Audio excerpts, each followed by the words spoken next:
Drinking podcast. East, they trying to get in and out the picture, man. What's up with Chris, man? Chova the guy, man. It's your boy Hood Stepdaddy, man. I got Queen Q. And we got Mr. Des Arnez. What's going on, man? How you feeling?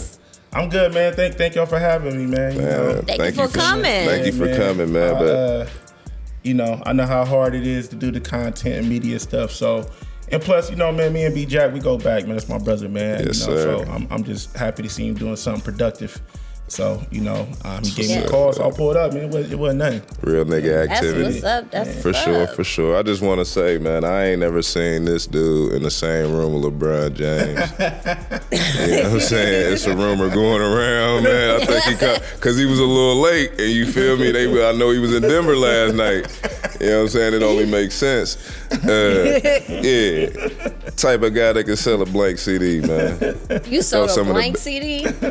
I mean, I didn't necessarily like. I honestly he had a QR code for it. I could have sold it though. Like I legit could have sold it. But for my birthday this year, I kind of I made it seem like I was having like an album release. So like people really thought I was dropping an album. So I like printed up CDs and everything. And really it was really just a party. You know what I mean? But so like when you open up the CD, it had a disc in there, and it said, "But it's so big, I could probably sell blank." So was that the back outside one? Yeah. Oh, okay.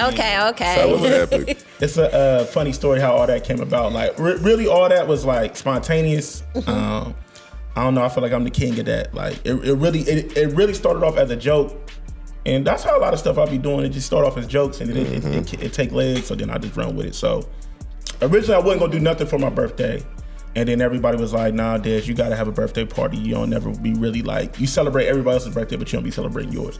And that's because my birthday's in January, like, and it's like late January, so it's usually like bad weather. Cold. Like the last time I really had like a real birthday party, this was years ago. It was a level 2 snowstorm that year. But everybody still came out. Like, everybody still came out.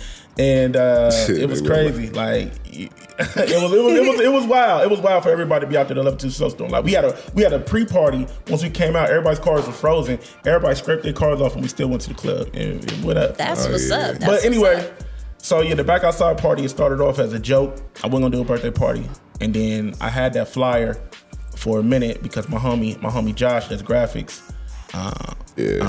for like Soul Classics and Canvas. And so I did a photo shoot. So he took that picture. He's like, man, you look like a rapper. So I've been had the back outside image. I just never did nothing with it. So I just posted it up.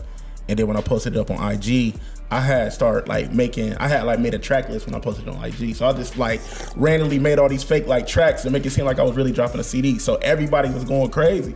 And then I was like, all right, fuck it, I'm gonna really print CDs. So then I really printed CDs and put it in a CD case. It's genius, man. and so like that was the flyer. So that was because my birthday party was invite only, and I forgot to get that B Jack, but that's because I lost my phone. But that's a whole other story. But so it was like so people knew I was having a party, but you didn't know where it was at because you had to get an invite. So people knew how to party, but nobody knew the address or nothing like that. But I did it on purpose because I didn't want to I wanted to be around love for real. Like, you know what I mean? Yeah. Like, I could have rented out a club and did all that stuff, but it would have messed up the vibe. So I feel like it served its purpose. Everybody had a good time, and now everybody like, Dad, you got to do another party because that's great marketing. Really you know what I mean? Great marketing. And promoting. Sure. That's what's up. I would never have thought of that. Yeah. So like people was like, you really got an album going That's out? evil genius activity, man. But I did do a tape back in the day. Me and my homie Craig did a tape back in the day called Nike, Hennessy, and Women. And so like people thought I was coming back again. So I had a song called it's a cult classic called Stupid Fruity Hookah. So yeah, I haven't tracked down the track yet, but I've heard about it. Oh, I can send you the link. I can send you the link to the whole CD. Please It's still on SoundCloud. Please it's still on SoundCloud, man. Please do.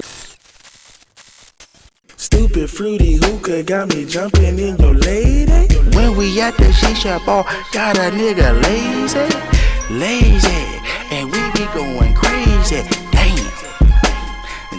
Damn. Stupid fruity hookah got me jumping in your lady. We made that tape in 2 weeks. It's a funny story behind that too, but I don't want to tell you. Please do tell. Oh, okay. So like I was telling y'all before we started rolling the mics, You know, I've been doing this media content stuff for years. You know what I mean? Like, I've always, like, B-Jack can tell you, like, I was doing this type of stuff when we was in school, you know, and this has always been my lane, you know. You know, my dog B-Jack, he was always an athlete. I told him freshman year that you only gonna play JV 1 year. You play the rest of the years. You playing varsity. Shouldn't even play then. Yeah, right. Shouldn't even play the year. But it was, you know, politics. You know what I mean? Politics. Crazy. You got upperclassmen and all that stuff. Yeah, that stuff. You and shout out to Cal. You and Cal, man. Y'all niggas was that incoming class was crazy. Y'all was crazy, man. Yeah. You and Cal, man, y'all used to go crazy in the open gym. I was like, look, y'all niggas, y'all gonna probably do 1 year JV and then y'all doing varsity. But anyway, I was just me. Like, I just always been like a funny, silly dude. Like, even when it came to hooping, I could hoop, but I didn't take it serious. You know what I'm saying? So like, I used to always get kicked out the gym. You was getting too much attention elsewhere, man. Like, bro, it used to be the set because he was always fresh. He always had a big ass smile on his face. It was always good energy, and he just yeah. Like, even when I would be on the court, like, I would get kicked out the gym all the time because like I'll come down if don't let me score. If I score, you gonna hear it. Like, I'm going crazy. I'm dancing like all the stuff the kids do now. I was doing that in 2000. Oh man, the Harlem Shake. Coach be like, get out the damn. Yeah. You know, I come down.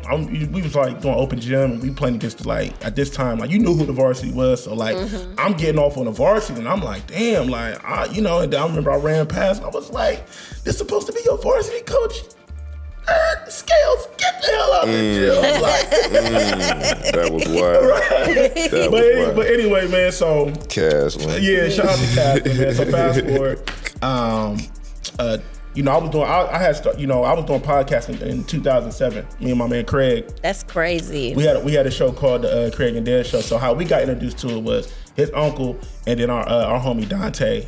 They was doing a podcast because I used to always wanted to get on the radio station, which I ended up doing, you know, not too long ago. But at the time when I was trying to get on the radio station, you know, this is when radio was like a real big deal. So I'm like, I'm trying to get on the radio, and you know, the politics with that during that was super tough. So I was just like, man. So once I got introduced to podcasts, I was like, all right, well, fuck the radio. We about to do this. So we was doing the Craig and Dad Show, and my homie Craig, he went to Ohio State, and I would just always be on campus with him. You feel me? And we would just be messing around and stuff like that. And he lived on campus, so we would record in his living room, and like we started gaining like attention. And like one of our biggest episodes was there was a I don't know if y'all remember, but if you're an Ohio State fan, at one time we had this quarterback, Antonio Hinton. He was supposed to be like the next like Troy Smith. He was like a black agile quarterback. He was from Georgia, I believe. But anyway, he had got caught up in a scandal, an alleged soliciting scandal. Oh, I think I remember. Yeah. He had got pulled over. You know, it was a whole big thing, but. You know, back then we didn't have social media, so but it was like a big thing in the Columbus Dispatch. So we did an episode about that, and you know, I had gave him a nickname, and I was calling him Trick and Hinton, and so like it had became like it had became like a real big thing on the campus. So they was like, you know, he was salty about it, but a lot of the football players was like messing with it. It's a crazy full circle with that. But anyway, so that was like a big episode, and we was doing our thing. But then people didn't understand podcasting. Everybody thought like podcasting was like an internet radio. We played music. We like, nah, we talk on this show. You know what I'm saying? So we just got tired of people like approaching us with music, giving the CDs. So it wasn't called trolling back then, but we started trolling. I'm like, man, we about to drop a tape. And I had to like interview somebody, and I was like, yeah, we about to drop a tape. And the lady was like, for real, okay, well, what's about to be called? I said, Nike Innocent Women. And my homie Craig looked at me, he said, I like that. And so we was like, all right, let's really do it. So a couple months later, there was a group from here called Fly Union. If y'all not hit, they ran around with LeBron. They was signed to LeBron James label, LeBron and Rich Paul and all them. And we had acquired this beat tape. I don't know how we got the tape, but we got the tape. It had beats from them on it. But a lot of the beats was like a minute and 40, minute and 30. So we had to like loop the beats. So we took a beat. So we took one of the beats, and we did the song called Stupid Fruity Hookah. So originally with Stupid Fruity Hookah, Craig didn't like the song. He didn't want to do it. So his verse, so when you hear the song, his verse, he really was rapping. He was really being funny because he didn't want to do the song. So he was trying to be goofy. He was trying to be goofy, but it came out sweet. And I was just like, so he really he takes the whole track. And I was like, nah, we keeping that. And then we looped it to add my verse. And then how we came up with the name Stupid Fruity Hookah. Like, this is before hookah became really big. Like, me and a couple of my homies, like, we was doing the hookah thing before it became really big. So, like, my homie Marty, him and his family, they had a hookah spot on High Street. Called Gypsy. So we would hang out there all day. You know, I got a lot of Somali homies. So we was like, they introduced me to hookah. I didn't know what it was. I'm like, what the fuck is this? Like, this is crazy. So when we was doing the hookah thing, everybody was like, what the fuck is that shit y'all doing? So, and I was, I'm a real big fan of Gucci and OJ the Juice Man. So one day we was in a hookah bar, and I was just like, Stupid Fruity Hookah got me jumping in your lady, and everybody was just like, oh, that's hard. So like that's how I would always say that, and then like that became the hook, and we just, we was just messing around. So we made that song. This is when Twitter was real big, like the hashtag thing was real heavy. So the marketing behind that was everybody used to watch like the playoffs at the same time. So this is when LeBron was still in Cleveland. So we was watching LeBron. We were like, all right, at halftime, we're gonna hashtag Stupid Fruity Hookah and we're gonna drop the song. And we did that, and it just was just going crazy. And then we, and then like I said, we did a whole tape like in 2 weeks. So people just started sending us beats. And we would just get drunk and we would just record, like no stuff. So when you hear the tape, most of it is freestyles. You can hear the parts where we mess up at. Like we just would just go, like, and just package the whole thing. Y'all was acting up. Yeah. Like we ended up getting booked for shows and everything. Oh, for real? Yeah, we did headline it. We headlined at Icebreaker before. I remember them Icebreakers. Yeah, we did the Icebreaker. It's crazy. One show. This is before MGK became big. Oh, MGK opened up before us one time. So MGK opened up before us. That's wild. MGK opened up for y'all. Yeah, that's wild. Like. Shout out MGK, right? Because I know his manager. His manager Dre. He went to school with my best friend Jordy. So I know his manager. And then we did. We had when Lil B was cooking. Like we brought Lil B down to Newport. Well, we didn't, but somebody booked. It was a whole thing, man. So I could be here today. I can be here for years, man. Telling stories. Telling them stories for sure. But what you got going on now? What I got going on now? So I'm still messing around with the podcast stuff right now. I got two podcasts right now. So one it's called What We Talking About. What We Talking About. So what we talking about is kind of like like I tell people, it's kind of like barbershop talk. You feel me? So it's me, my homie Reese, my homie Trav, and my homie Blaze. Shout out. So we've been doing that one for 6 years. So kind of how that came about was, like I said, full circle. When I eventually did get on at the radio station, I worked at 107 for 3 years. Did you? Yeah. Okay. I did 107 for 3 years. I did the weekend slot. I used to do Friday nights with my homie DJ Mr. King. Shout out to the King. He was a real pivotal part of me getting on at 107. So shout out to King. I don't know if y'all remember Lil D when Lil D was here. I remember Lil D. So Lil D and King, they definitely helped me get on, and of course my dog Yavis Ellis.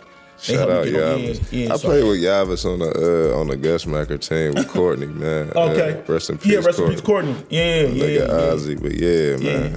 Shout out Yavis. Do y'all got your own set spot for the podcast, or y'all travel? Well, I mean, we can. Right, a lot of it that we do is at my homie Blaze's crib. But like when we first initially started doing the podcast, I was still working at the radio station, and at the time, like when I got on the radio station, it was just, it wasn't what I thought it was. I don't know how it worked now, but just my experience, and I don't, I appreciate the experience, but like once I got there, it wasn't what.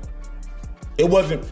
Radio just wasn't for me. You feel what I'm saying? Like it's a lot of red tape. It's a lot of with anything, it's politics and stuff like that, and just it doesn't flow like you think it's gonna flow because it is a business. And with radio, it's not really about the talking. It's they trying to sell ads. They don't really care about the. It ain't. Everybody doesn't get like a morning unless you like Charlamagne and them, like the morning show, what they doing, and Ebro, what they doing, like Hot 97. Like those are rare occasions. You feel what I'm saying? Your Norman Jock, you're gonna get like 15, 30 seconds to talk in between records here and there, and like a 2 hour, 3 hour slot. And you ain't really, you ain't really getting your funky off. So it was, so they would be like, man, we need that personality you bring. But I'm like, how the hell I'm gonna do that in 15 seconds? Like, what I'm saying? In 15 seconds in like a 2 hour slot. You feel me? So I was just kind of getting frustrated with the situation. So y'all was just like, Dej, you got to just get back to what what made you. You got to start doing what you was doing. So I brought back the show. And so what we would do is I was doing Sunday nights. And I would be the last person in the studio. So I would record my show at 107. And then when I got done with my show, I would sneak my homies in through the back door and we would record in one of the empty studios. But I did that on purpose. We didn't have to do that, but I was doing that on purpose to show the radio station, like, look, y'all not really utilizing me like y'all should utilize me. So we did like 4 episodes there.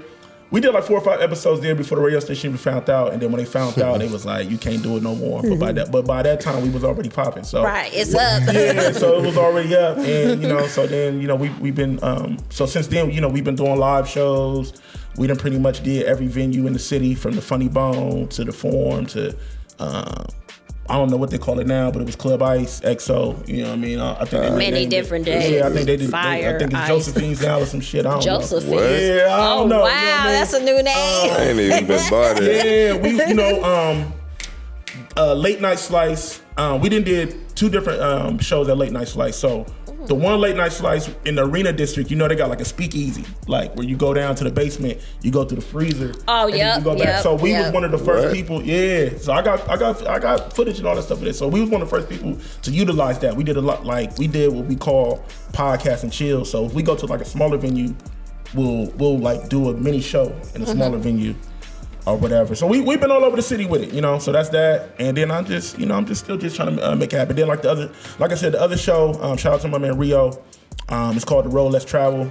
So with that, we more so like interview people that like work in the industry, that like have certain jobs in like fashion and music and stuff like that, but not your traditional job. So we interview them to kind of like tell their stories and how they got into it. So that's that. And I'm still working on some other stuff too, man. I'm just trying to stay busy. That's what's up, man. So who? Oh, you want to go? Nah, go ahead, Q. Okay. So who would you love to interview? Like, who would you dream of to interview? Like one person? You can name 2. Name 2? Matter of fact, 3. Top 3. Top 3. People that I would love to interview. Alive, right? Alive people? Mm-hmm. Okay. Top 3 people that I would love to interview. I would love to interview. I'm gonna go Dame Dash. I'm gonna go Dr. Umar. Ooh, yes. And then the third person that I would love to interview, let's see.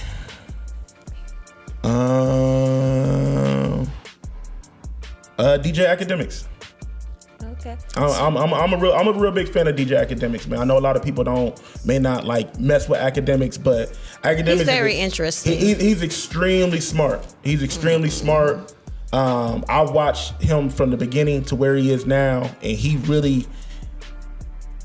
outside of his antics, right?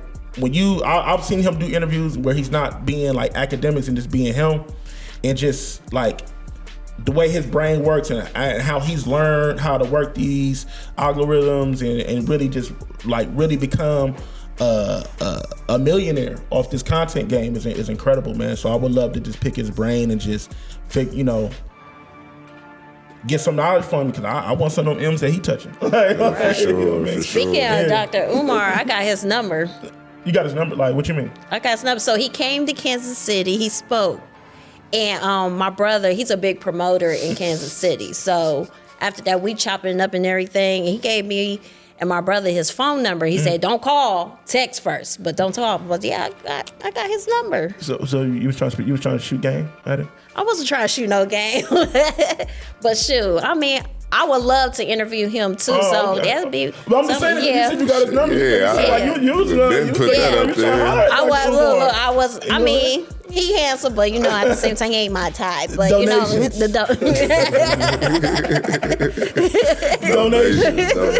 Donations. So, yeah. So yeah, I would love to interview him. I saw him roll through Columbus, Ohio. Like, you go everywhere else. Hit him up, book him. Yeah, I would hit him up. What's up? Get him on the podcast. Get him on the podcast. Yeah. Dr. Umar. That would be that, yeah. She's gonna hit you up. Yeah. You know what I'm saying? We'd love to interview you. Have a sit down. Yes. Yeah. Come to Columbus. We would love it. Absolutely. Bro. What's up? What's going on in the rap game right now, man? It's crazy, man. What's your view? Like, how you is you on anybody's team? Who was you rooting for? Man, do you got a favorite Avenger? Like, well, I mean, you know, well, Rick Ross is one of my favorite rappers, so. But I'm not taking off. I don't like what it's doing though. Especially like I don't like the white boy, the BBL drip. Like I don't like what it's doing right now. You don't like the trolling? I love the trolling, but bro. also too, it just hurts my heart because a lot of those guys have made so much good music together. Yeah, that's so it's crazy. like, you know, it's kind of looking WWE-ish right now, man. And that's what I don't like. I mean, look, I get it. It's a competitive sport, and I'm all for it. You know, we was kind of talking off mic about it, but now I just think, you know, social media is the gift and the curse, right? Yeah. Like, it's a beautiful thing because you can get yourself out there. You can reach people that you probably couldn't reach years ago. But, but also it's a bad thing because I feel like a lot of times people be crashing out on social media, man, and they just be making themselves look crazy. So, I don't know, man. You got a side? Who you with? You team Drizzy? Not really. I'm just a fan of the fight. Like it's like UFC. Like I love to watch UFC. I don't be knowing who fighting. Yeah, I'm a big fan of UFC. I don't know none of the fighters. You feel me? Like I just want to see them get the chunk. So I'm gonna need Kendrick You know what to I'm respond. So Kendrick I'm just need to loving respond. it. But Waiting on Kendrick, yeah. but Ye jumped in, said I got you. And he, you know what I mean, he held it back down for the dark skins because the light skinned dudes started out the day punching on us, bro. Like, yeah, man. Chris Brown. They started out punching, bro. Yeah. I woke up to Chris Brown and a Drake. Like, what the hell? But see, the beautiful thing about it is, I think the battle will get fun again once once Kendrick finally do respond. Because that's the thing, like everybody keep trying to put this time clock on, but once Kendrick do say something, we all gonna tune in. You feel what I'm saying? Like it ain't like it's. He probably won't say anything till his album. I think his album comes out in May, so he probably won't respond till then. We gonna see, man. Yeah. We gonna see. But I think. So think Drake, respond. so Drake is he right about the Taylor Swift got him pushing his album back? Like is that? I mean, Taylor Swift just she just did like 1.4 million or something crazy in a day. I mean, when did it come out? The tape came out Friday, right? She even got this record. I just seen the stats. They said she did like 1.4 million in a day, something crazy. That she broke the Spotify record, like 300 million. That's crazy. But she got this record out against Kim K. That's what they were saying. I was like, what? You know, Taylor Swift. That's what her whole career be based off of. Yeah. I don't know nothing else about Taylor Swift except revenge songs. Yeah. Like, I don't know. Yeah, I never heard of it either, but it's all of them crazy. be about getting back at dude. You know what I'm saying? Mm-hmm. I used to watch a lot of what's that? Entertainment Tonight. Okay. And they, you know what I'm saying? They like the Taylor Swift, the Swifty Army and all this. Like no offense to none of y'all, because I don't want no smoke. I don't want no smoke. Right. Swifties, they get up there just like the Barbers and the Beehive. Yeah, I don't want none of that We smoke. see y'all though, but y'all starting to get kind of cuckoo. But you know, it's definitely been going crazy, man. So, like I said, I love it. yeah. Like I want to see more of it. I love the trolling.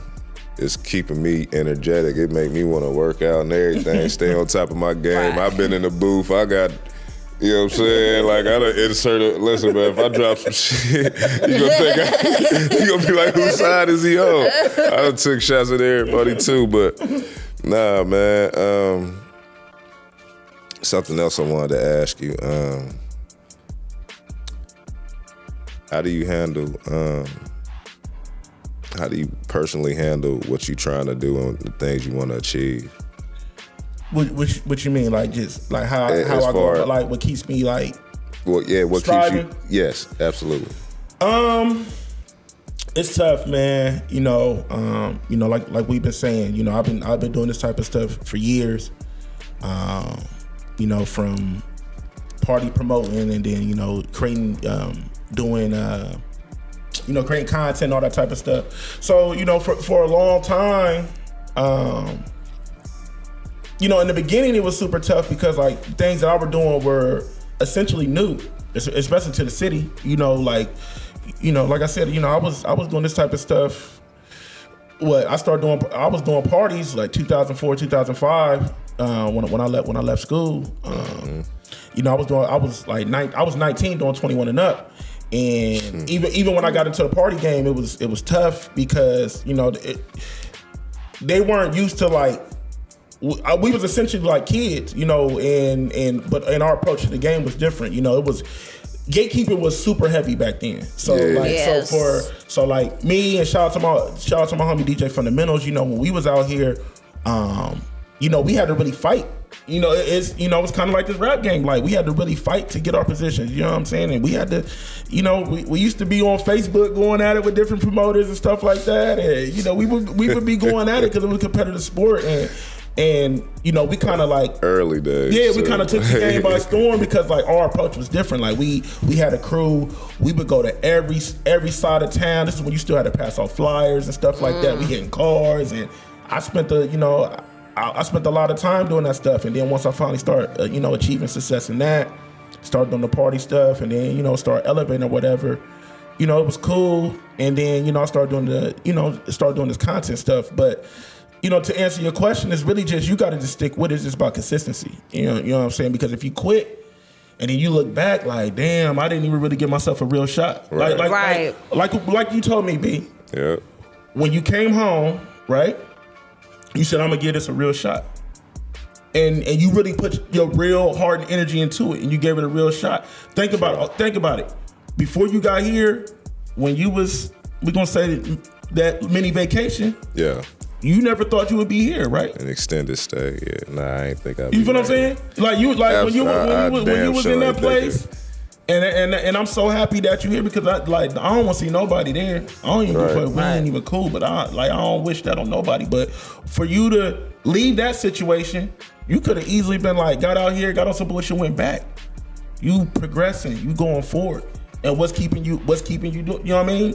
I know sometimes you wake up and you be like, man, fuck this shit. But but you got a vision and you see the light at the end of the tunnel. You know what I'm saying? So it's just that's the thing. I think, especially now, I feel like I keep talking about this. I talk about this everywhere I go. But it's the social media. It's we live in this instant world where everybody want to drop your first video and you go viral.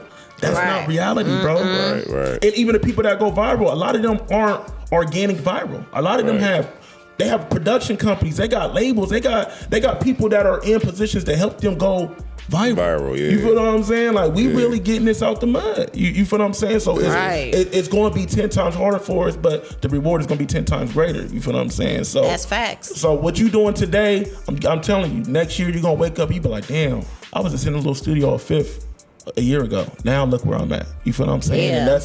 And that's how I look at a lot of times when I get. You know what I mean? Like, and that's a lot of times that's how I look at my life and things that I've been able to achieve and stuff like that. Like, I don't have no college degree.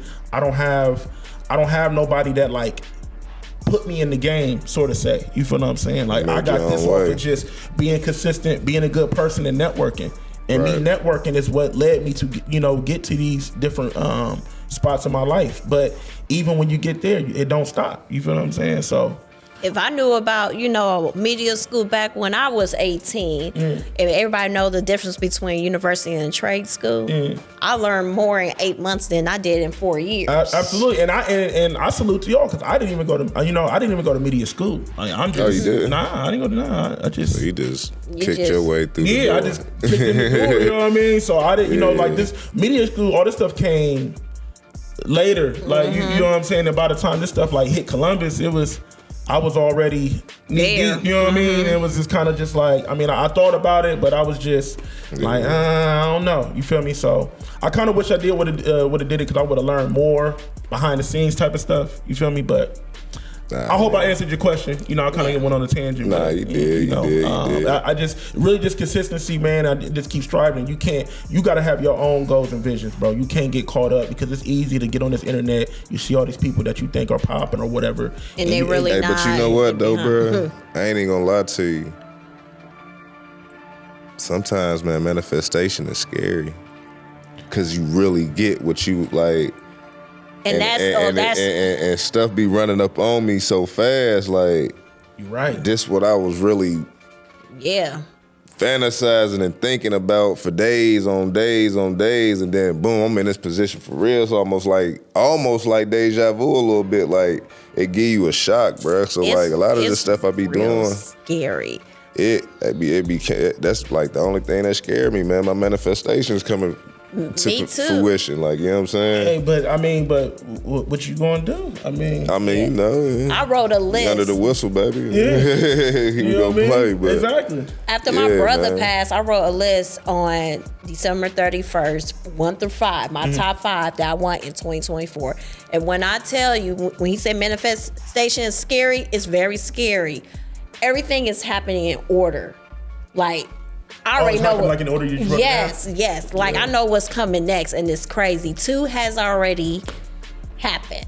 Yeah. And man. you know, 3, 4, and 5, I already know what it is. It's scary. So yeah, manifestation, pray, you know, and just have belief and faith, because faith is hard. It is. You're gonna get tested every day. Tested, you know what I mean? But like, you know, I think what be hitting me is, you know, sometimes, you know, you kind of be getting upset, and you kind of get in your, you know, you get frustrated or whatever, and you kind of, sometimes you get so caught up, you kind of be taking things for granted, and then you see some real life shit that be like, damn. Like the other day, man, I was driving down the street and I seen somebody homeless, and it was just like, and look, I'm crying about some materialistic stuff, and, and this person is literally sleeping under a doorstep on High Street, bruh. You feel me? Yeah. And I'm crying about some bullshit. You feel me? So it's just like, you know, you got to just really be thankful. Take, you know, and just keep working, man. Like I said, bro. Look, you home now, bro. You doing the media stuff. I see you got the little movie thing going on. Don't think I'll be sick. Don't think I'll be. Yeah, I'm trying to do it all day. You feel me? But it's just like, bro. So it's just like, keep striving. I'm working on a little joint too. I got a little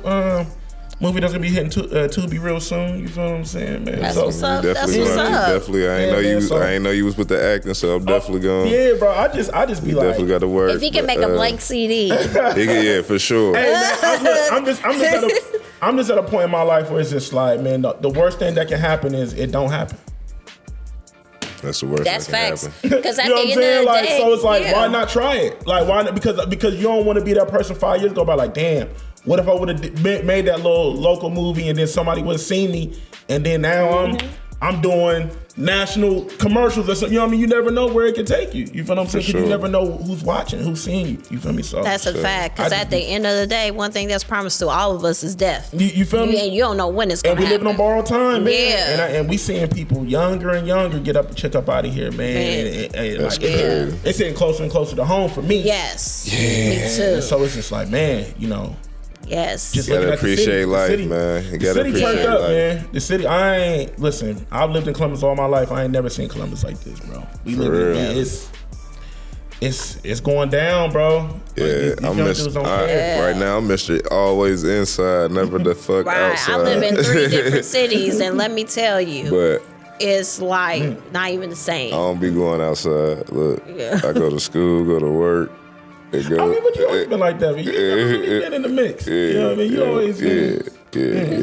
I be trying to be in the cut. Yes. But appreciate you for showing up, bro. And where they can find you, like the social media. Drop all your handles, man. What you got coming up? On Instagram is Dez_Arnez. Facebook, Dez Arnez. I don't really be on Twitter like I used to, but I'm on there too. Dez Arnez. Yeah, X. I'm gonna always call it Twitter. I can't Twitter, right? I'm always gonna always call it Twitter. So I'm on all those platforms, man, and you know, I'm around in the city. So if you wanna get at me, you know, I ain't hard to find, man. I'm not Hollywood at all, man. I love supporting my people. I love supporting the city.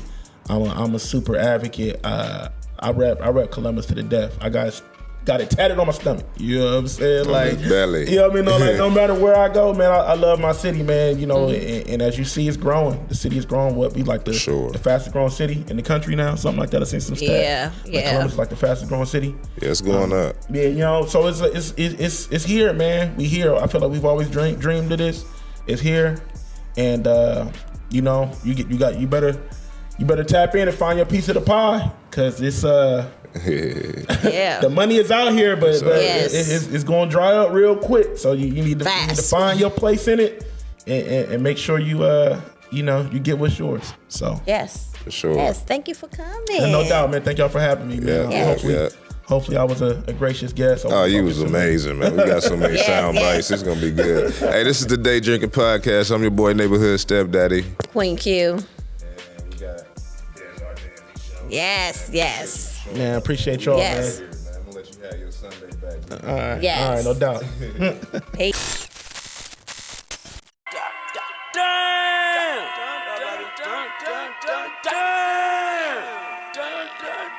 Rap don't work, I'ma have to use my wrist. All this jury on me looking like a lick. 30 rounds, pussy, you ain't taking shit. If rap don't work, then I'ma have to work my wrist. Damn, I'ma have to use my wrist. All this jury on me looking like a lick. 30 rounds, pussy, you ain't taking shit. Damn, if rap don't work, then I'ma have to use my wrist. I had followers way before the Instagram. I said, Assalamualaikum, trapping going ham. Hit my jack, I got that contraband. Sit 'em in a stove on a baker's man. You getting money, but you mad, right? Activists got a nigga running real